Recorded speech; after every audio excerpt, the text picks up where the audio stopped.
압도적 재미 매불쇼. 자, 그럼 이번에는 신흥99 전환길 잡으러 출발. 한낮에 매불 논란.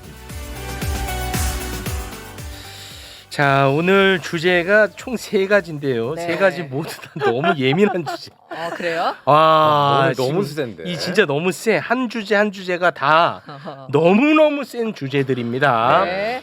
자, 저는 이분 뒤에 항상 숨어 있겠습니다. 김갑수 할배 어서 오십시오. 네, 안녕하세요. 네, 네. 고맙습니다. 안녕하세요. 뭐 우리 김갑수 할배는 뭐 사실만큼 사셨고 뭐 나이 가지고 하고 싶은 말씀 다 하시고 사셔도 되죠, 뭐. 근데 네. 그걸 농담으로 얘기하잖아요. 네. 근데 나는 실제 살 만큼 살았다는 생각을 네. 늘 한다. 아유, 매일 또 건강식품 챙겨 드시고 그래요. 그러니까 죽음을 생각하지 않는 날이 하루도 없어. 아유, 거짓말 하지도 마세요. 그렇지만 살 만큼 살 거야. 더 사신다. 나보다 오래 사실 것 같아. 그렇습니다. 네. 고맙습니다. 또 이렇게 반려견 키우면 또 오래 산다고 하니까 또 바로 반려견 키우시고 산책 매일 아니, 나가십니다. 산책 그리고- 산책 아니. 동네 들개들보다 더 열심히 해. 이거 산책을. 닥터앤 당에 몸에 좋다니까 매일 한- 드시고. 매일 5병씩 네. 또 너무 가져가시고. 미안하다 정말. 맞습니다. 자, 그리고 법적 신분이 달라져서 아이고. 나타났습니다. 네. 총각에서 유부남이 됐습니다. 허재무 씨 박수로 맞이합니다. 네, 반갑습니다. 여러분 아직 안 잘렸습니다. 상투 틀고 돌아온 허재입니다. 반갑습니다. 네, 결혼 축하드려요. 고맙습니다. 결혼 대단히 결혼식 축하드립니다. 오프닝 영상을 우리 우기 형님의 축하 영상으로 했습니다. 오, 그래요? 그래요? 확실히 여성분들이 난리가 납니다. 여성분들이 좋아해요? 40, 50대 분들이 어. 30대. 왜 실망해요? 왜 실망해? 형님 우리 장모님 친구분들도 너무 좋아합니다. 너무 좋아해요. 우리 우기 귀엽다고. 장모님들. 네, 난리 납니다. 장모님은 연세가 어떻게 되시죠? 50대 후반이시죠. 50대 후반이라도 네. 뭐 예쁘면 좋습니다. 네, 고맙습니다. 자, 아무튼 행복하게 잘 사시기 예, 바라겠습니다. 자, 오늘 워낙에 주제가 예민합니다. 네네네. 매우 예민한 주제. 첫 번째 주제 무엇입니까? 윤석열 지킴이 전한길 씨가 부산에 떴습니다. 네, 그 이야기를 먼저 시작을 해보도록 하겠습니다. 지난 1일 부산역 광장에서 열린 윤석열 탄핵 반대 집회에 참석을 했습니다. 굉장히 많은 인파가 모였는데 경찰 추산 13,000명 정도라고 지금 추산을 하고 있습니다. 여기 집회 연단에 이제 전한길 씨가 올라가는데 어떤 이야기를 했느냐. 비상계엄에 대해서 언론의 편파 보도와 그리고 헌법재판소의 실체까지 알게 해준 계몽령이었다. 라고 발언을 하면서 환호성이 막 쏟아집니다. 심각해. 네, 아니, 근데- 이 사람이 그동안에 했던 역사 강의 다시 다 들여다봐야 돼. 아, 그렇죠. 근데 현장 발언들이 너무 과격한 것들이 많아가지고 영상을 좀 준비를 했거든요. 보고 함께 이야기를 좀 나눠보도록 하겠습니다. 모든 국민들은 이러한 불리한 재판관들의 심판에 승복하지 않을 것이다. 그리고 국민들이 헌재를 휩쓸 것이고 그 모든 책임은 불의한 재판관들에게 돌아갈 것입니다. 그러니까 이뿐만이 아니라 우리는 그동안 헌재에 속아왔다. 그러니까 지금 이야기를 하는 거 보면은 국민들이 헌재를 휩쓸 것이다. 모든 책임은 불의한 재판관들에게 돌아갈 것이다.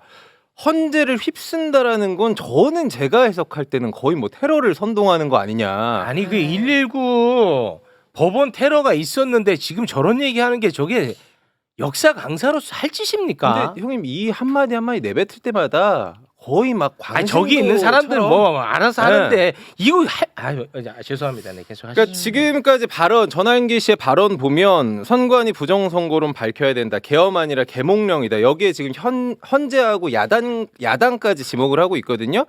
야당 음모론이 좀 있는데 정확히는 민주당이죠. 인터넷 매체 스카이데일리라고 저는 이 신문이 지면 광고, 지면 매체가 있는지를 몰랐는데 스카이데일리 최근에 그 가짜 뉴스 한 데입니다. 네, 맞습니다. 네네. 선거연수원 이야기를 우리가 좀 전하긴 했는데 지난달 24일자 신문에 백지 광고, 그러니까 광고를 뺀 채 발행을 했는데 그걸 들면서 더불어민주당이 스카이데일리 광고주들을 협박했다라고 주장을 하거든요. 네. 이것도 영상으로 저희가 함께 보고 오도록 하겠습니다. 이 신문 잘 보십시오. 신문인데 밑에 비어있는 거 보입니까 이거? 이게 지금 대한민국 2025년 대한민국 일어나는 현실입니다 여러분. 보이십니까? 전면이 백지 광고입니다.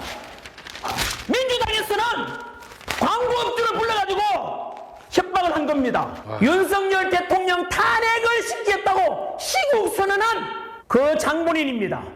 이런 이해 충돌과 특정 대통령을 탄핵시키는 쪽에 자신의 여동생이 있고 자기 남편이 있는데 어떻게 이걸 공정재판이 할 거라고 생각합니까? 이걸 초등학생한테 물어보라고 초등학생한테. 아이고야. 거의 뭐 울부짖으면서 저렇게 이 유튜브 영상을 계속 올리고 있어요. 근데 이 유튜브 구독자가 급증을 하고 있어요. 급증했어. 맞아. 우리가 지금 명절 쉬었죠. 뭐 저번에 한 2주 전에 3주 전에 얘기를 한 것 같은데 지난달 19일 이후에 2주 만에 58만 명이 증가를 합니다. 지금 오늘 확인하니까 116만 명의 구독자인데 이 와중에 전한길 씨가 경찰에 또 신변 보호 요청을 합니다. 나 좀 지켜주세요. 그러니까 메일을 좀 협박성 메일을 받았다는 건데 헌재와 선관위 국가기관은 못 믿으면서 경찰은 믿는 거냐 이런 댓글이 막 달리기 시작을 합니다. 전한길 씨가 주목을 받고 있는데 저희가 다른 면에서 다른 극우단체 유튜버들은 어떤 상황일까 지금 친윤 집회 파벌이 나뉘어지고 있다라고 하거든요. 일단 집회가 열리는 장소가 광화문의 전광훈 일명 광화문파라고 하고 여의도엔 손현보 목사 뭐 종로의 김두한도 아니고 계속 파벌이 나눠지고 있는데 이걸 이제 뉴스에서는 서부지법 폭동 사태와 그리고 대통령 구속 기소를 기점으로 극우가 분열되고 있다라고 지금 평가를 하고 있습니다. 내부 갈등이 좀 깊어지는 거 아니냐는 추측이 나오고 있는데 오늘은 전한길과 이 극우의 분열에 대해서 저희가 좀 짚어보도록 하겠습니다. 아니 그 역사를 왜 공부해? 저럴 거면 그러게 제가 진짜. 고통스럽게 전한길 씨 저 강연 이런 걸 몇 개 다 들었어요. 30분 넘고 막 1시간 넘고 이런 것도 있는데 주장만 있지 근거가 없잖아요. 그건 중요하지 않죠. 근거는 안 중요해요? 근거나 수치나 내가 그렇게 하면 바로 문 닫아야 돼요. 논리 이런 건 그렇죠. 중요하지 않죠. 그러니까 아, 전한길 씨 그 강의를 이렇게 들어보니까 이미 충분히 격파된 논리를 그냥 계속 말해요. 예컨대 이 사람이 확 부상했을 때 주장이 뭐였냐면 헌재에서 어떻게 내란을 뺄 수가 있냐? 그렇죠. 내란을 뺐으니까 니들이 내란이 아니라는 얘기 아니냐 막 주장해. 근데 그건 이미 권성동 말로 입증이 된 거거든. 끝났어요 그거는. 내란 죄라는 형사적 사실은 법원에서 다투되 네. 내란 행위라는 그 행위에 관련해서 심판을 해서 위헌성을 따지겠다. 네. 대통령 자격을 따지겠다. 근데도 계속 그 얘기를 해. 아 그런 사람이 무슨 역사를 강의했어? 이 모든 문제의 원인은 선관위에 있다. 부정선거론. 부정선거. 부정선거론이 아무리 아니라고 해도 소용없어서 이런 주장들을 해. 아, 니들이 부정선거를 좀 조사 검토 입증을 하면 문제가 밝혀질 텐데 왜 안 하고 버티냐 그래. 근데 선관위 압수액을 181번을 했대. 네. 그중에 164번이 윤석열 때 윤석열 한 때 한 거야. 거래. 윤석열 때 한 거라고. 그러니까 어떻게 뭐 국정원이 조사를 하건 심지어 저기서도 했더만 정보사에서도 하고 대법원에서 내가 어떤 근거를 내도 저 안 했대. 그냥 부정선거래. 그냥 계속 그래. 민주당은 카톡을 검열하고 이럴 수가 있습니까? 그래. 카톡 검열 못합니다. 그러면 민주당 뭐 당직자들이 그 카톡 본사에 가서 딱 그 서버 앞에 기다리고 있다 올라오는 그래서 검토해 갖고 뭐 일이 말도 안 되는 얘기 아니에요. 네. 그 민주파출소라고 그래서 내란 선동하는 문건 있으면 고발해 주세요 그거 아니에요. 네. 근데 그냥 계속 카톡 검열. 뭐 아까 그 영상에 잠깐 나온 스카이데일리에 문제되는 그 기사 때문에 금융권 광고들이 빠졌어. 네. 언론 탄압을 하고 있습니다. 근데 이 사람 잠깐 모르는 게 이재명이 대통령이 아니고 민주당이 집권당이 아니라는 사실을 잠깐 잊어버린 거야. 네. 언론 탄압을 합니다. 하여튼 다 그래. 그러니까 전한길 씨의 영상 4개를 내봤는데 3.5개를 본 셈이지. 하는 말이 하나하나 그냥 상식인의 시선으로 볼 땐 말이 안 되는데 그냥 계속 그것도 그냥 말하는 게 아니라 피를 토해서 말해. 아유, 그건 진짜 피를 토하는 심정이야. 보면은. 그러니까 뭔가 진정성이 있어 보여. 진정성이. 피를 토하고 온몸을 다하고 여기 하나 더 보태는 거 있어요. 아, 뭐 더 있어요? 그러니까 어떤 이 역사에서 청년층의 피를 끓게 한 어떤 진실의 목소리의 그 격언들이 있어. 그러니까 이 권력자를 향해서 비판할 때 쓰는 말들을 여기다 갖다 써. 예컨대 당신이 정치에 무관심하면 가장 저급한 자의 지배를 받을 것이다. 맞아. 저기 이게 플라톤의 할 말 때 많이 쓰는 거잖아요. 예, 네, 독재 선거철에. 체제 때 막 그 얘기를 하는 윤석열 비판하는 거죠? 근데 거꾸로 얘기해. 윤석열 비판. 더 내 정말 깜짝 놀란 거 슬픔도 노여움도 갖고 살지 않는 자는 조국을 사랑하고 있지 않다. 오, 이런 윤석열 거죠. 비판 많이 하네. 크라소프가 한 말이고 그 억울한 일로 징역에 갇힌 그 민주화 운동가들이 하던 말이야. 근데 하여튼 이 기법을 써. 그래서 일단 1차적으로 이게 왜 그럴까? 다 깨진 논리를 왜 끝없이 반복할까는 그 뭐 일루저리 트루스 이펙트라고 하는 거, 반복 착각 효과. 그러니까 진실 착각 효과라고 심리학에 쓰는 용어인데 마케팅 기법이에요. 뭐 가령 어떤 두통약인데 이게 미국에서 유명한 사례야. 이마에 바르면 두통이 없어집니다. 전혀 의학적으로 사실이 아닌데 엄청난 물량 강세를 물량 광고를 해갖고 그게 대히트를 한 사례가 있어. 그러니까 진실 착각 효과라는 마케팅 기법을 쓰는 게 아닐까. 좀 더 거슬러 가면 사실 이제 괴벨스 얘기죠. 네. 10번 100번 반복 주입하면 그게 진실이 된다. 네. 그러니까 아무리 깨진 논리도 증거도 수치 입증도 상관없이 그냥 오로지 마지막 주장만 있는 거야. 아니 근데 저 정도로 소리를 지르려면 내가 공부를 엄청 많이 해야 될 거 네. 아니야. 그렇잖아. 저 정도 소리 지르려면. 근데 공부를 아예 안 하는 것 같은데. 공부할 필요가 없죠. 근데 확신에 가득 차 있는 어쩌긴 하잖아요. 그러니까 극우 사이트에 굴러다니는 말 몇 개 가져서 그리고 국힘이 주장하는 거 갖고서 그냥 주장을 하는 거잖아요. 그러니까 외치면 되는 거야.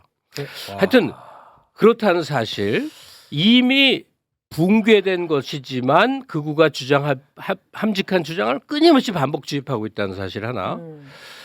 그러면 그가 목표로 하는 건 뭘까 하는 게 이제 아주 선명하게 보여요. 하나는 윤석열 성군론이야. 윤석열 선군? 성군.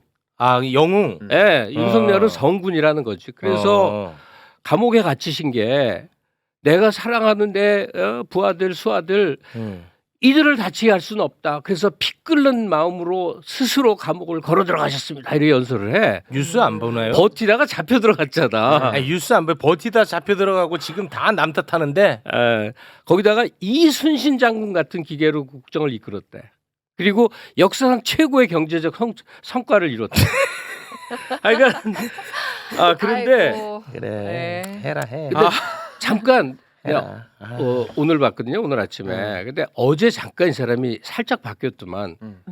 어제 한 강에 이제 그렇다고 내가 윤석열을 꼭 좋아하는 건 아니지만. 그렇죠. 그런 얘기 하지 마. 그런 그러니까 얘기 했어요. 나 그게 더 싫어. 아니 윤석열 성군론만 외쳤더니 뭔가 좀 안 되는 뭐가 있나 봐. 그러니까 살짝 한 발 빼는 아마 입장 변화가 좀 있는 것 같아. 네. 이게 하나가 윤석열 성군론이고 또 하나가 이제 네. 헌재 불신론이에요. 네. 그래서 아까 뉴스 브리핑 시간 다 얘기하더만 헌법재판관 한 명이 남편이 뭐하고 네. 동생이 뭐하고 문영배가 이재명과 친하고 이런 연수원 때 것들. 친했던 네. 누구랑 안부 인사까지도 다 하여튼 막 얘기하잖아요. 네. 이 헌재 불신론의 근거가 뭔가 하니까 이 사람이 논거를 대더라고. 오. 이 사람들이 다 우리법 연구회 소속이라는 그렇죠. 거야. 그건 맞습니다. 조직원이라는 거야. 네. 그래서 내가 되게 이상한 게 우리법 연구회가 문제라니까 여기 회원인 게 문제라니까 그럼 우리법 연구회가 왜 문제인지를 얘기해야 되잖아. 네. 심지어 언론도 우리법 연구회 소속이라는 걸 강조해. 네, 맞아요. 그걸 못 찾겠는 거야. 우리법 연구회라는 게 1988년에 판사들에 의해서 결성돼서 2011년에 스스로 해산한 이 연구 단체예요. 공부단체. 교수나 지식인들은 대부분 어떤 학회에 소속이 돼 있잖아요. 그런 것 중에 하나예요. 물론 소수파 학회야. 판사들이 많이 들어가 있는 엘리트 중심의 대법관이 대부분 나오는 학회는 따로 있어. 그건 사실 굉장히 좀 보수적인 데인데 어쨌든 우리법 연구회 소속이고 이게 군대 하나회랑 똑같은 조직원이고 뭐 조직의 명령을 따라서 뭐 막 이래. 그래 좋아. 그러면 우리법 연구회 소속인 거 맞아. 근데 우리법 연구회 소속인 게 뭐가 문제인지를 말해야 얘기를 되는데 해야지. 그게 어디에도 안 나와. 근데 가장 웃긴 건 뭐냐면 권성동이도 우리법 연구회 소속 헌법재판관들이라고 엄청나게 비난하잖아요. 제 기억이 맞다면 권성동이의 그 강원랜드 채용 비리건 1심 무죄 선고한 판사가 우리법 연구회 출신이야. 아, 그래요? 그때는 그래서 그 판사를 칭찬했던 걸로 나는 기억을 하고 있습니다. 아니 그리고 예, 권성동이. 지식인들이 어떤 학회에 가입한 걸 누가 조직이라고 그러냐고. 하나회 같은 조직이라면 조직의 수장의 명령을 받아서 집행하는 하급 단위의 사람이 돼야 조직인 거지. 이거는 연구단체 구성원이고 개개인을 들어서 이제 문제 삼을 때 그 주진우 의원도 그 얘기를 하던데 문영배 헌재 대법관이요. 네. 이 사람이 인민노련 출신이라는 거야. 그래서 나도 약간 뜨끔했어. 인민노련? 말이 조금 무섭는데. 북한스러운데. 그러니까 80년대 후반서부터 사상의 개화기에 굉장히 과격한 단체도 많이 나왔거든. 그래서 인민노련을 찾아봤더니 인천 지역 노동자 연맹이야. 그래. 인민이 인천 지역 인천 지역 민주 노동자 연맹이야. 그러니까 이 양반이 노동운동에 가담을 했던 거야. 그러니까 인민노련 해갖고 했다 보니까 이건 기가 막힌 얘기들이 많은데 막힙니다. 어쨌든 그 윤석열 그 성군화 그다음에 헌재 이 공격 이것은 장기적 목표 아래 이루어지는 것이구나. 아니 근데 선생님 네. 이 전한길이는 정치인도 아니고 맞아요. 강사입니다. 맞아요. 왜 이자는 갑자기 이렇게 원래 뭐 그런 성향이었겠습니다만 갑자기 이렇게 대외적으로 극우적인 발언을 쏟아냅니까? 오늘 사실 첫 마디를 그 얘기를 좀 하려고 그러다가 네. 너무 인격적 모독이 될 것 같아서 말았는데 너무 인격 모독성으로 하지 마시고. 예, 아니 인격 모독이 아니라 네. 소위 이제 우익 세력한테 전환길은 너무나 신선한 존재가 된 것 같아요. 지금 스타 됐어요. 예, 왜냐하면 사회적 목소리를 낼 수 있는 여러 이제 유력한 사람들은 대부분 사회정의나 이런 쪽에 있으면 되게 진보 성향들이 강해. 그런 사람은 너무 많지. 예. 예? 널리고 쌓였잖아. 근데 저쪽에서는 기껏 이제 우익 전사로 나서면 뭐 김흥국 정도 아니야. 그러니까 뭐 없잖아. 아니면 극우 유튜버들 그 정말 너무 심각한 주장을 하거나 김흥국 나훈아 이것만 내세워서 하긴 그러다가 근데 학원 강사는 되잖아. 뭔가 그쪽 목소리를 보태주는 존재 중에. 저는 아니 그 네. 부산에서 첫 마디가 I'm 크리스천입니다 이랬거든요. 그래서 약간 종교 쪽으로 또 이쪽으로 빠지셨나? 아니 뭐 그건 모르겠고 분명한 건 이 사람이 금전적 욕망이나 정치 한번 해보겠다는 것은 아닌 것 같아. 네. 그 괴가 좀 다른 거지. 네. 일단 보수 유튜버라고 하는 사람들에게는 사실 돈 욕심이라는 게 거의 눈에 너무 보이기 때문에. 네, 맞습니다. 그건 뭐 두말할 나지도 없는데 정치 한번 해보겠다는 좀 깜냥도 아니고 본인도 그걸 잘 알아서 그쪽은 아닌 것 같아. 근데 무시 못할 게 하나 있는데 네. 사람의 그 인정 욕망, 소위 셀럽 놀이에 대한 욕망은 엄청 큰 거예요. 인정욕구. 근데 이분이 시장을 본 것 같아. 우리나라의 극우 세력의 이 확장은요, 2000년대 초반부터 엄청나게 커지면서 그 나이 든 사람들, 냉전 반공주의자들하고 결합하면서 진짜로 세력이 크거든요. 이게 우리나라만의 현상이 아니라 지금 세계적인 현상이에요. 네. 그러니까 100년 전에는 지구 전체가 사회주의, 공산주의 열정으로 몸살을 앓아서 지구 절반이 사회주의권이 된 사례가 있잖아요. 지금은 정반대로 신자유주의라는 걸 30년을 했더니 생산량이 엄청 늘어서 지구 전체의 부가 늘어난 거에 비해 이 양극화는 말도 못하게 심해졌거든. 네. 그러니까 좌절한 대다수가 좌절한 사람들이 엄청나게 많이 생겨나면서 이 사람들이 우경하다 극우화된 거여서 난민이 막 문제라고 생각하고 뭐 해도 우리나라 경우는 아예 교육 환경부터가 초, 중, 고를 거치면서 다들 한두 명 빼고 나머지는 다 반에서 열등화가 되는 거 아니에요. 엘리트만 그냥 무조건 인정받고 스카이를 나와야만 되고 해외 유학을 나와야 되니까 나머지 전부는 엉망이 취급받는 거고 집안이 좋아야만 되고 이후에 사회 진출.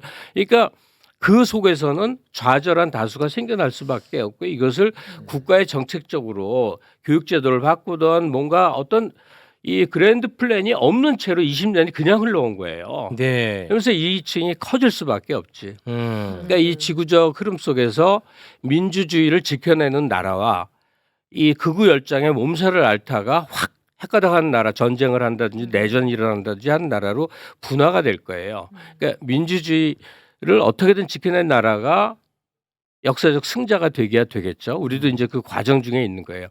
전환길 같은 사람도 이 극우 시장, 극우 속에서 너무나 유명해지고 인기 있고 사랑받고 한번 영상 올리면 조회수가 400만을 기록하고 이게 보인 거지.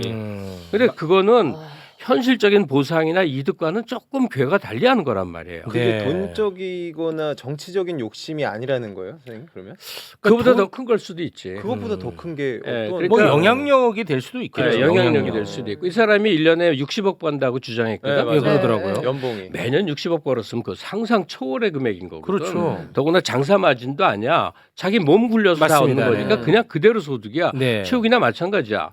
어마어마한 거지. 어마어마하네요. 그다음에 진짜. 아, 네. 사실 국회의원 한번 하는 것보다 네. 외부에서 이렇게 발언권으로 아, 일깨우는 게 영향력 있고. 더 크지. 강연장도 많고 아. 따라다니고. 그러니까 이런 인정 욕망의 시장이 확 열린 건데 네. 그게 극우 세력 속에 열리지 않았겠는가. 그것도 이런 뭐. 세력이었고 앞으로 우리 헌재에서 대통령이 탄핵되고 조기 대선으로 새로운 대통령이 나와도 이들은 끝끝내 인정 안 할 겁니다. 네. 헌재 결정 인정 안 하고 새로운 대통령이 나와도 안 하고 투쟁 세력으로 계속 갈 거예요. 우리의 사회가 아주 큰 고통이 될 텐데 아. 이제 이걸 이겨내서 소위 민주주의를 지켜내는 나라로 설 것이냐 그냥 극단주의자들에 의한 나라로 쑥대밭이 될 것이냐. 왜냐하면 전환길 씨의 논리로 다시 들어가 보면요. 이럴 수가 있습니까 하면서 막 비난하는 그 내용물이 그 이럴 수가에 말이 안 된다고 그 사람이 분을 토하는 게 뭐냐면 극우적 주장이 안 맞다고 비난하는 거거든. 그 사람 논점에 서서 보자면 그러면 그 반대편에 서 있는 나 같은 사람 주장은 뭐야? 그 두 주장이 공존하는 게 민주주의 아니에요. 네. 그 주 주장이 공존할 수 없다고 생각하면 그게 민주주의자가 아니라 극우나 극좌가 된단 말이에요. 네. 근데 전환길 씨가 왜 극우적인 태도냐? 국가기관을 인정 안 해. 네.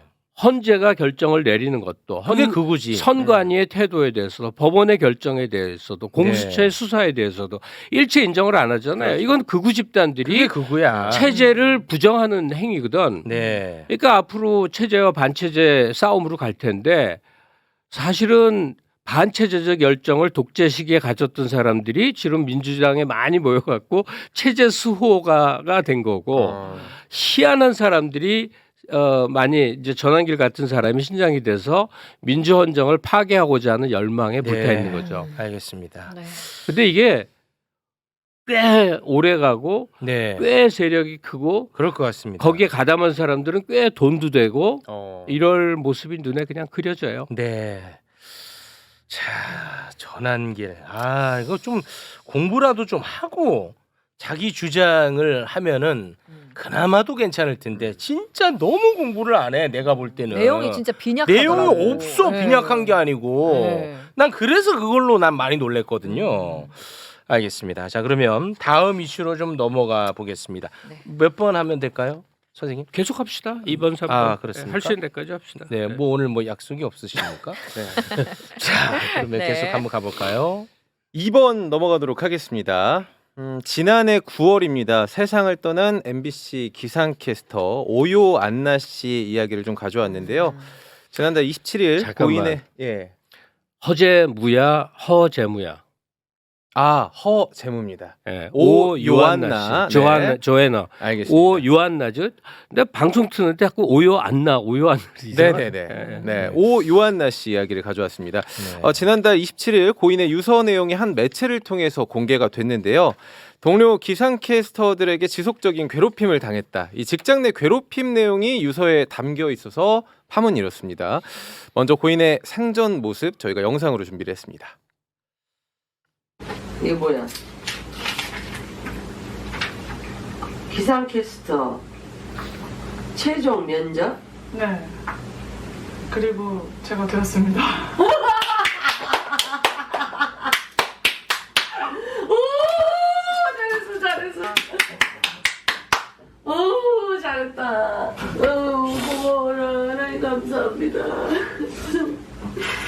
저희는 약간 친화적으로 하는 것 같아요. 개성파예요, 다.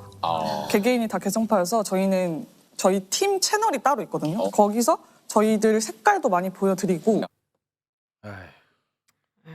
네, 지금 영상을 보고 왔는데 일단은 뭐 취업이 돼서 가족들과 굉장히 기뻐하는 모습 그리고 유퀴즈에 출연한 모습까지 함께 준비를 했습니다. 이 고인의 일기장에서는 억지로 트집을 잡는다, 말투가 폭력적이라는 등의 표현이 발견되기도 했는데요. 오 씨가 사망 보름 전 진행했던 방송에서는 손목에 테이핑을 한 모습도 포착이 됐습니다. 뭐 저희가 정확한 사유까지는 알 수는 없지만 유족 측에서 고인이 사망 전 2번이나 극단적인 시도를 했고 정신과도 10여 군데 이상을 다녔다라고 주장을 하고 있습니다. 이런 가운데 이 직장 내 괴롭힘 가해자로 지목된 사람들의 단톡방 내용이 지금 공개가 됐는데요. 사진을 한번 띄워주시면 완전 뭐 미친 X다, 몸에서 냄새가 난다, 피해자 코스프레 겁나 한다, 뭐 후배라고 취급하지 말자, 말도 안 듣고 도대체 싸가지가 없다는 등 인신공격성 대화가 줄을 이룹니다. 유족 측에 따르면 고인이 아까도 영상 보셨겠지만 이 TVN의 예능 유퀴즈에 출연한 이후에 주변의 질시의 대상이 된 것 같다라고 주장을 하고 있습니다. 특히나 이 가해자로 지목된 사람 중에 한 명은 지난해 12월 직장 내 괴롭힘 방지 홍보 영상에 출연한 사실이 알려지면서 지금 비난이 더 커지고 있는 상황입니다. 그래서 이제 MBC 측, 뭐 회사니까 저는 책임이 분명히 크다고 생각을 하는데 지난 28일 고인이 자신의 고충을 우리 회사에 알린 적이 없었다, 그리고 MBC 흔들기 차원에서 접근하는 세력들의 우려를 표한다라고 첫 번째 입장을 냈습니다. 이후 논란이 커지자 지난달 31일 외부 전문가를 위원장으로 하는 진상조사회를 구성하기로 했다라고 공지를 했습니다. 지금 경찰도 민원을 접수하고 내사에 착수했다고 오늘 밝혔는데요. 뭐 물론 오 씨의 이 안타까운 사망, 뭐 가해자 처벌, 뭐 진상 규명, 엄중 처벌까지 해야 되고요. MBC도 지금 정확한 원인 규명과 재발 방지를 해야 되는데 이 문제가 정치권까지 번지고 있거든요. 국민의힘 미디어 특위에서는 MBC 반성과 책임 없이 책임 전가만 하고 있다. 그리고 윤상현 의원, 안철수 의원, MBC 사장 출신이죠. 김장겸 의원들 등도 지금 MBC를 저격하고 있는 상황입니다. 오늘 매부쇼에서 고 오유한나 씨의 이야기를 다뤄보도록 하겠습니다. 야, 저는 이제 하필이면 아까 우리가 틀었던 기상캐스터 합격 영상이죠. 영상을 네. 제가 봤었어요. 일전에. 예, 그러니까 저 때 올렸을 때. 그리고 나서 뭐 이제 완전히 잊고 지내다가 갑자기 그 사망 소식이 나왔는데 사망에 대한 내용이 없는 거예요. 사인도 없고. 그래서 제가 이제 MBC 관련자들한테 이제 물어봤는데 아무도 모르는 거예요. 그래서 이게 도대체 어떻게 된 일일까? 굉장히 저는 궁금했는데 알 길이 없었던 그런 사건이었거든요. 근데 이제 최근에 뭐 단톡방 이런 얘기가 나와가지고 근데 마음이 무겁습니다, 진짜. 뭐 학폭, 성범죄, 직장 내 따돌림 뭐 이런 범죄의 경우는 좀 드러난 것보다는 좀 더 세심하게 봐야 되겠다. 이 인적 관계에서 벌어지니까. 그런데 오유한나 씨 같은 경우는 이게 문제가 그냥 그대로 보여요. 가령 별정직이라고는 하지만 이제 뭐 직장이지 MBC가 거기서 5명이에요. 기상캐스터가 5명인데 네. 4명만 따로 단톡방을 만들어서 그 안에서 한 명인 오유한나 씨를 막 흉보는 내용이 이제 공개가 됐어. 네. 이건 잘못된 거죠. 이건 어떻게든 변명이 안 되지. 가령 오유한나 씨가 고인이라서 말하기 어렵지만 성격이 이상하다든지 뭐라든지 하여튼 뭐라고 한다 하더라도 이건 말이 안 되잖아요. 이거는 여기뿐이 아니라 세상의 모든 작은 집단 내에서도 그 한두 명 따돌리고 나머지 몇 명에서 단톡 만들어서 씹고 있다면 그 구성원들 거기 속한 사람들은 이건 잘못된 행동이야 이러면 안 되라고 말할 수 있어야 되거든. 네. 그러니까 이건 직장 내 따돌림 분명한 거죠. 네. 그다음에 또 하나는 9월에 벌어진 일이 유족이 소송을 거니까 이제 밝혀졌다는 사실. 그리고 회사 측 문제를 도저히 면할 수가 없어요. 네. 그것도 오유한나 씨가 첫 번째는 다리에서 뛰어내리려고 하다가 신고에 의해서 구출이 되고 또 한 번은 뭐 팔에 그리고 세 번째 때 그 과정이 있었다고 한다면 그걸 직장에서 모를 수가 없었던 것 같거든. 이거는 특단의 조치가 필요했던 거고, 그다음에 고인이 되는 문제, 누군가가 직장 내 문제로 그렇게 됐다면 이거는 회사에서는 엄청나게 큰 문제로 다뤄야 될 일인데, 네. 그거는 그 유족에 대한 배상 문제 못지않게 그 조직 자체를 재편했어야 될 문제거든요.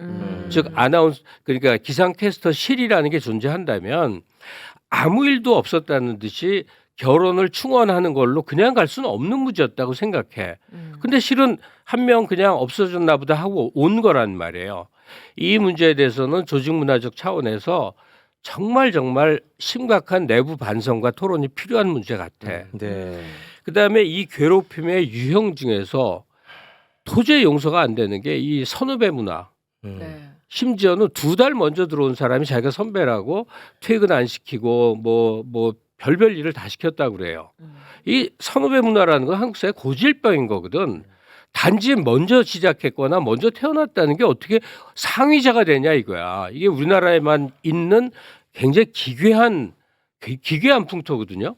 이게 많은 문제를 불러일으키는데 어쨌든 간에 이 오요한나 씨가 이 이승을 달리한 이 문제에 대해서는 그 모든 과정이 잘못된 것 같아요.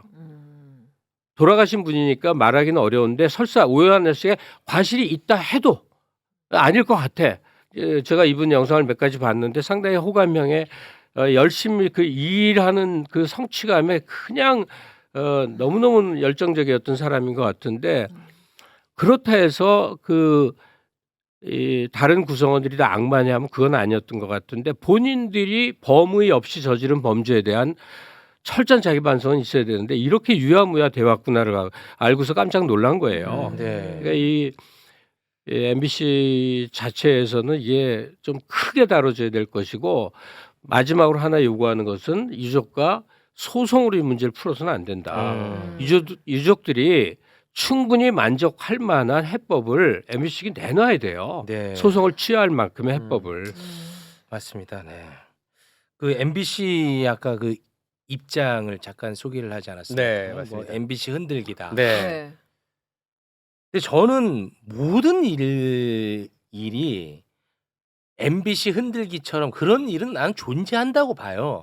이번에도 그런 측면이 있겠지. 그러나 MBC는 그런 얘기를 하면 안 되죠. 그럼요. 예. 네. 그 얘기를 하면 안 공식 되지. 입장에서. 아니 저만 해도 방송사로서 MBC 보도 논조에 대해서 굉장히 신뢰감도 높고 아껴요. 뭐 그렇죠. 그렇지만 그 조직 안에서 벌어진 사건은 사건인 거지. 그렇습니다. 이걸 어떻게 등치를 시키냐 네. 말이죠. 아니 지금 뭐 국민의힘 의원들은 이때다 싶어가지고 그렇죠. MBC 흔들기 네. 하는 것도 그 사실이에요. 모든 일은 그런 게 있습니다. 존재합니다. 그러나 MBC는 지금 당사자이기 때문에 그런 얘기를 하면 안 됐다. 아니 그러니까 정치권에 어떤 사람들이 때리면 맞아야지 그거를 왜 반격을 하냐고. MBC는 할 말 없는 거지. 네. 이 문제에 관해서만은 그런 거예요. 네. 알겠습니다. 자, 그러면 마지막 이슈 다뤄볼까요? 네. 마지막 이슈, 백종원의 백캠 논란을 가져왔습니다. 백캠 처음 들어보시죠? 네. 저는 뭐 공부를 네. 해왔겠죠. 아, 네. 이 설명절에 지선 선배님 네.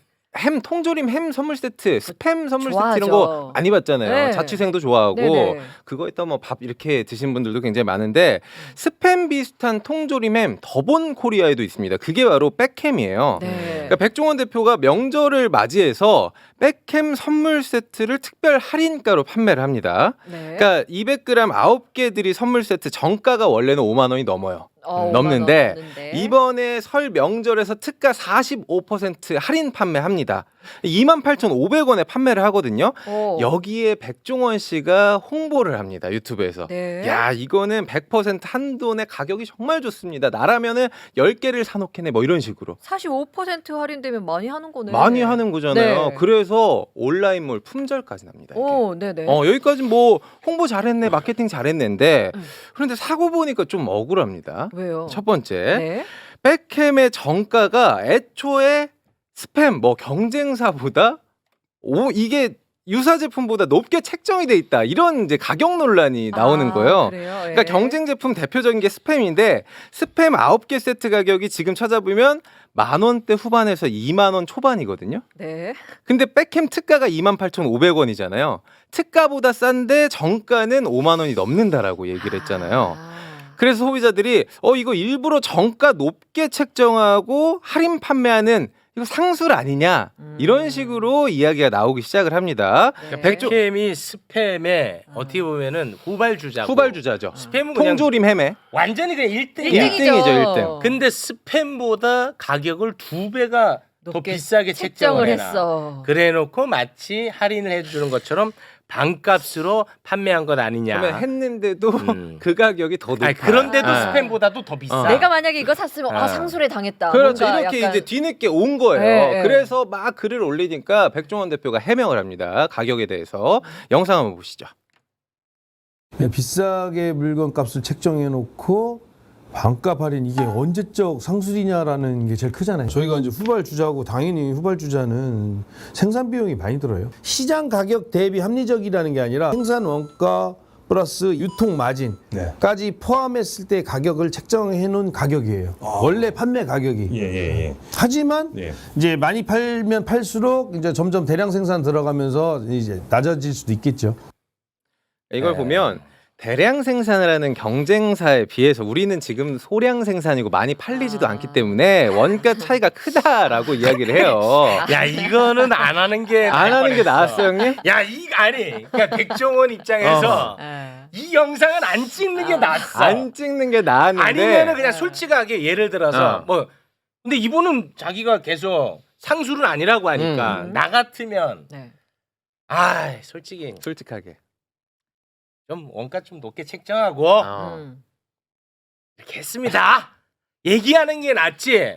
아유 늦게 출발해가지고요. 이거 저 생산 단가가 높아요. 그걸 왜 우리한테 왜 얘기해 그거를? 그러니까 여러분들이 많이 아니야, 팔았죠. 네. 늦게 출발했고 어. 큰 대형 회사에 비해서 상대적으로 조그만 회사일 거 아니에요. 생산량도 적을 거고 생산 단가가 높아. 그래서 높게 가격 매겼어. 이건 틀린 말 아니지. 아니 그러면 안 만들어야지. 아니 그럴 수 있지. 아니 그럼 안 만들어야지. 이게 백종원이기 때문에 문제인 거예요. 어떤 조그만 중소회사에서 네. 스팸을 만들어서 고가격대에 팔아. 그러면 잘 안 팔릴 거 아니야. 누가 사? 안 팔리지. 가격대가. 네. 근데 백종원 딱지가 붙으면 잘 팔려. 그래서 네. 브랜드니까. 그러니까 백종원이기 때문에 문제가 돼. 네, 그렇죠. 근데 백종원의 인지도를 떠나서 지금은 더본코리아가 상장회사야. 네 맞습니다. 네. 주가에 영향을 받거든. 맞습니다. 그러니까 논점은 두 개라고. 하나는 가격대를 그야말로 후려치기 가격대 올려놓고 깎아주는 이 짓에 상술이냐. 백종원이도 동반한 거냐. 네. 그다음에 내용물 논란. 그러니까 고기 들렀다 이거야. 그 백종원 씨 이 해명은 이거야. 이거 모르는 분도 계시니까 요 고기 천천히 논란 가야 돼. 하나만 더 할게요. 거기 아직 네. 안 나갔어요? 네. 나안 여기에 들었고. 두 번째 논란이 있는데 바로 고기 함량입니다. 네. 백햄의 지금 돼지고기 함량이 85%거든요. 스팸은 91%예요. 스팸이 또 좋네. 스팸이 더 높잖아요. 네. 소비자들은 어라? 이 가격은 둘째치고 고기 함량도 낮은데 가격까지 높아? 이러면서 비판이 더해지는 거예요. 여기에 대해서 해명을 또 합니다. 영상 보시죠. 네. 고기 함량이 말이에요. 그렇게 자세히 많이 봐. 다른 회사 제품에 비해서 5% 정도 낮다. 끓였을 경우 국물의 어떤 감칠맛이나 국물의 여러 가지 맛이 나오게 만든 거예요. 그러니까 우리만의 양념이 더 들어갈 수가 있지. 맛있게 하려고 하다 보니까 그게 그렇게 된 건데. 근데 고기 함량 비교된다는 건 생각 못 했어요. 네. 자, 여기까지. 고기 함량에 대해서는 우리의 고유의 양념이 들어가 있기 때문에 그렇다. 고기 함량 비교된다는 거 생각 못했다라고 해명을 했는데 여기서 팩트 하나만 볼게요. 말이 안 되는 게 일반 소비자들도 이 가공 햄이라든지 소세지에 고기 함량이 많을수록 고급이다는 거 알고 있습니다. 네. 그리고 이걸 누가 얘기해줬냐? 백종원 대표가 알려줬어요. 방송에서. 그러다 보니까 소비자들 사이에서 이거 자영업자들 지적했던 당신이 이러면 안 되지라는 비판이 더해지고 있는데 아까 주가 이야기하셨지만 지금 상장한 지 꽤 됐는데 52주 신저가를 오늘 기록을 했습니다. 그래서 아이고. 지금 굉장히 위기를 맞고 있는 상황. 백햄 논란까지 오늘 이야기를 좀 해보도록 아니 그러니까 하겠습니다. 고기 함량 얘기는 내가 꼭 하고 싶은 얘기가 있어. 스팸보다 백햄이 6%가 더 적대. 네 고기가 더 적대. 맞습니다. 백종원 씨 해명은 뭐야? 양념을 많이 넣어서 네. 한국식 요리, 김치찌개나 부대찌개에 잘 맞게 하느라고 그랬다. 네. 그럼 그걸 미리 홍보했어야지. 네. 문제 제기를 하니까 그때 반응을 하는 거는 둘러댔다는 얘기지. 홍보할 때는요. 그 맨밥에 먹는 걸로. 맨밥 몇 공기까지 먹는가? 우리는 고기를 아이고. 일부러 조금 5% 적게 5, 6% 적게 넣었어요. 네. 왜? 한국식 요리에 맞게 양념을 좀 더 추가했거든요. 장점으로 자랑했어야 되는데 그 얘기 한마디도 안 했다가 문제 제기하니까 이제 그렇게 하는 거는 말 안 되고 네. 앞에 가격 얘기를 좀 중심으로 해야 되겠는데 제가 자취하는 거 알죠? 내 식당을 백종원이 때문에 못 가게 됐거든. 왜요? 내가 백종원이에 대해서 비교적 우호적인 거 아시죠? 비교적. 네. 백종원 때문에 식당을 못 가겠는 게 백종원이 유명해진다부터 모든 식당의 음식이 달아진 거야. 고기에도 설탕 쳐, 김치에도 설탕 쳐, 나물에도 설탕 쳐, 온통 설탕 범벅이 된 게 백종원 씨가 이제 득세를 하면서 좋게 합시다. 설탕도 팍팍 치고 조미료도 팍팍 치고 이게 자취방 음식 유형으로 간 거거든. 아, 그 인과관계가 있는 근데 거예요. 고유 풍미를 진짜 잃었어. 나는 아니, 이건 모르겠습니다, 여러분. 네. 나는 여긴 모르겠습니다. 한국 음식이 네. 최근 10년 새 진짜 달아졌어요. 그거는 어떤 세태 반영 아닐까? 그래서 참 잘못된 건데 어쨌든 그 나 백종원 영향도 크다고 보는데 네. 그건 뭐 중요한 건 아니고 네. 요는 가격 정찰제라는 건 정말 선진국형인 거예요. 네. 우리나라가 내가 나이 먹었다고 맨날 옛날 얘기 많이 하잖아. 모든 구매가 흥정이었던 거예요. 착한 건 사러 가도 정가 5,000원 써 있어. 네. 3,000원에 주세요. 2,800원에 주세요. 뭐 하여튼 모든 물건이 전쟁이야.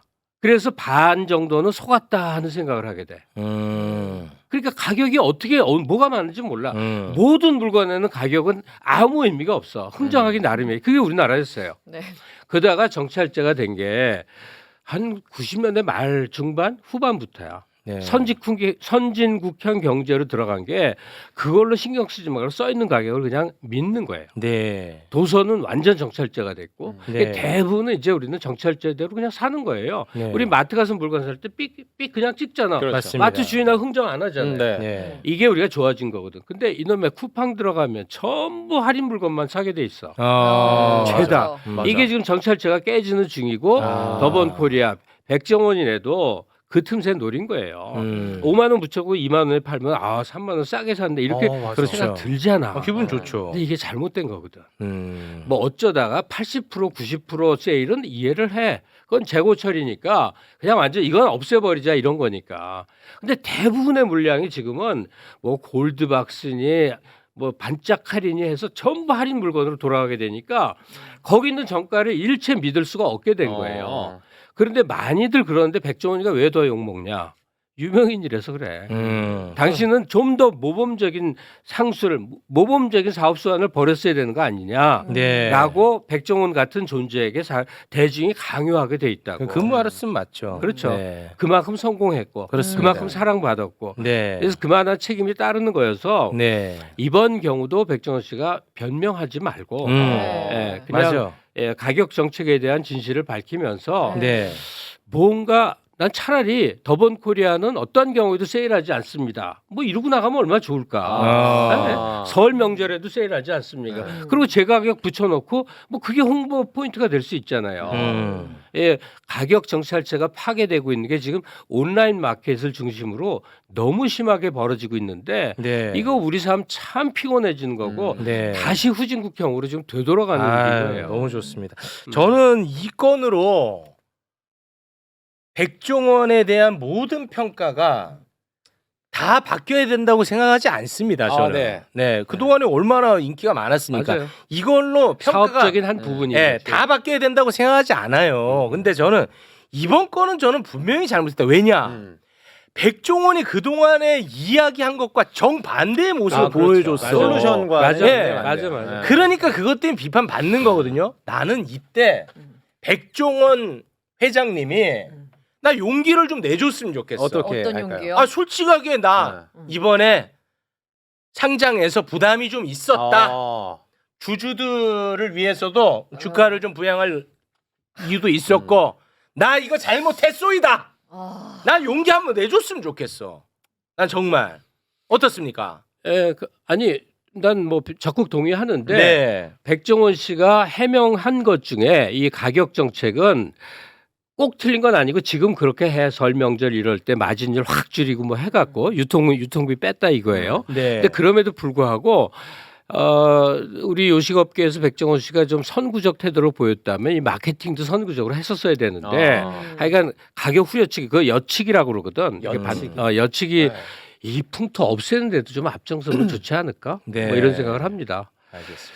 하여간 이제 뭐 엄청나게 잘못한 일은 아니고 이렇게 좀 공격받으면서 좀 고쳐 나갔으면 좋겠다 이런 생각은 좀 들고요. 네. 대신 백종원 씨가 좀 설탕 좀 그만 치지 않은 운동 좀 하면 안 될까? 설탕 왜 식당을 못 가신대요. 식당 가서 특히 홍대 근처에 가서 내가 아이고. 기겁을 했어. 몇 군데에서 난 네. 그거 모르겠어요. 인과관계 있으면 모를까. 다 달아줬어. 다. 네. 이게 뭐 하는 짓이야? 나무래도 설탕을 근데 쳤어. 그게 백종원 때문은 아니잖아요. 그건 알 수 백종원 없어. 씨가 선구자야. 아니 몰라 나는 그거는 내가 모르는 분야는 난 잘 모르겠어. 그리고 오늘의 마무리로 네. 네. 매블쇼 220만 구독자 중에 200만은 중국인인데 참 니들도 힘들겠다라는 댓글을 봤거든요. 댓글이 댓글에 아우 깜짝이야. 나뭐 하나 있네. 아 깜짝 놀랐네 네. 또. 그 확증 편향이라고 그래서 이제 네. 믿고 싶은 것만 보면 경찰도 중국 공안으로 보이고 판사들 중에도 중국인이 있고 매블쇼 구독자의 200만은 중국인이고 뭐 더불어민주당은 김일성 주의를 받아서 세기와 더불어 김일성에서 따온 뭐 하여튼 우리가 볼 때 상식인이 보면 미쳐 돌아가는 것 같은 현상 있잖아요. 맞습니다. 이 미쳐버린 주장을 신봉하는 사람들을 지난 토요일 날 마주쳐 봤거든. 제가 그 토요 집회 요즘 잘 못 나가다 이제 광화문 집회를 나갔었는데 그 서희에서 집사람 기다리는 위치가 태극기 부대하고 이렇게 교차하는 지점에 우연히 서 있었는데 내가 받은 그 공격은 상상을 초월하더만. 위험하고 있다. 거의 뭐 매만 안 맞고 거의 맞는 직전까지 갔었거든. 그 우연히 거기 서 있다가 그러니까 이 사람들이 다 야, 최욱은 중국 학여고 네. 뭐 선거는 다 부정선거고 네. 하여튼 이 많은 사람들이 우리가 지금 위기 앞에 서 있는 한국을 반영하는 사람들이에요. 네. 그리고 이 미쳐 돌아가는 인지 부조화, 확증 편향 이게 안 없어져. 네. 금방 안 없어져. 안 없어져. 그걸 각오하고 장기전에 돌입해야 된다. 장기전에. 네, 그 얘기를 좀 드리고 싶어요. 알겠습니다. 자 오늘 아주 예민한 이슈 세 가지를 다뤘는데요. 네. 이게 그 알고리즘에는 가장 나쁜 주제들이거든요. 신고를 많이 당해요. 신고 많이 당하고 네. 그다음에 다 이게 팬덤이 강한 그렇죠. 부분들이거든요. 이걸 다 건드렸어 오늘. 그래서 망한 것 같아. 막방인 줄 알았어. 망한 것 같아. 내용은 좋았잖아요. 왜냐면 그 백종원 저는 백종원 회장님을 뭐 비난하고 비판하자는 게 아닙니다. 네. 잘못된 건 잘못된 거다. 취. 맞죠? 네. 네. 그 얘기하는 거잖아요. 맞죠? 아니 나도 동감하고요. 네. 그리고 우리 선생님이 항상 하셨던 말씀이 있어. 네. 백종원 우리나라에 정말 좋은 인재다. 그 인재를 좀 잘 썼으면 좋겠다. 지금 뭐 근데 너무 바쁘다 이 사람이. 제발 일단 본인 사업부터 좀 챙겨라. 이런 말씀을 많이 하셨거든요. 제가 왜냐하면 왜냐면 가맹 점주들이 있잖아. 그렇죠. 아, 그치. 네, 점주들. 생계입니다. 네. 어. 점주들부터 좀 챙기고 다음에 무슨 뭐 농가를 챙긴다든지 그렇게 해야 되지 않느냐 예. 이런 주장하셨거든요. 확장에 너무 열광하는 거에 대한 경고를 네. 참 여러 번 했는데 사업하면 다 욕심이 나요. 근데 그러다 큰일 나는 거거든. 아직은 백종원 씨 신망을 잃은 것도 아니고 또 그 안엔 여러 이 연돈 돈까스 사건 나죠. 생각나죠. 네, 네. 이야기했죠. 거기에도 안타까운 내용이 있거든. 그러니까 뭐 사업하다 보면 다 생겨나는 문제인데 오늘 뭐 아까 내용도 이미 다 말했지만 자신이 남들이 쳐다보는 모범이 돼주길 바라는 시선 이걸 저버리면 안 돼요. 네, 그런 예. 것 같습니다. 점주부터 챙기고 농가 챙겨야지. 매번 백종원 회장님은 우리 농가들 좀 챙겨야죠. 농가 갔다가 이제 지역 시장 활성화 가시고 그래서 바빠요. 이거 네. 잘 안 팔리는 걸 내가 만들었쇼. 아, 이렇게 한단 네. 말이야. 점주부터 챙겨야지. 그건 맞잖아. 맞습니다. 맞지? 맞습니다. 그 맞잖아. 네, 맞아요, 야 맞아요. 너도 솔직히 비겁하게 하지 말고 맞지? 맞아요. 점주부터 챙겨야지. 맞아. 점주부터. 맞아. 그리고 본인의 프랜차이즈부터 챙겨야지. 본인의 유튜브 가면은 나는 마치 다른 브랜드 심사하는 사람 같아. 네. 자기 브랜드 가가지고 이건 우리 게 아니에요. 이 맛은 우리 거 아니에요. 아니 본인이 관리 잘못한 거잖아 그거는. 근데 마치 심판자처럼 맞아. 그건 이거 우리 그렇다. 맛이 아니에요. 아, 그건 아니잖아요. 아니, 본인이 나 관리 잘못했습니다. 근데 최욱 씨 언제 그것까지 봐? 나 신기하다, 신기해. 아니 다 봐야. 선배님, 다 봐야 돼. 매불쇼 패널들도 좀 챙겨주세요. 아. 선배님. 말을 잘한다. 아유 말 잘한다. 백종원은 점주 챙기고 어. 우기영은 저희 좀 챙겨주시고. 그래 맞다. 네. 맞다. 내가 너네 챙기자고 이 방송하는 거 아닙니다. 나라 챙기기 바쁩니다. 가게 요럴 때 이제 북소리 한번 딱 나주면 야 이게 슈퍼챗 막 터져 나오는데. 아 그러니까 그거 해줄 사람이 그게 없네. 좀 아쉽네. 없어. 그 사람도 요럴 한 때. 명 고용할까요? 이 북소리 나오면은 와 역시 체육밖에 없다 하면서 슈퍼챗 막 터지는데. 끝판에 최욱 씨가 이 말 저 말 하니까 나도 네. 마지막에 이 말 저 말 하나만 못했는데 아까 어떤 목사님이 젊은 목사님이 오셔갖고 예 오셨었죠. 전광훈 얘기했잖아요. 네. 그 빤스 목사 그 말씀 내용을 목사, 네. 일부만 전하시더만 어. 그 신도가 내 신도냐 아니냐 할 때 이제 젊은 그 노딱 붙는다고 안 했대.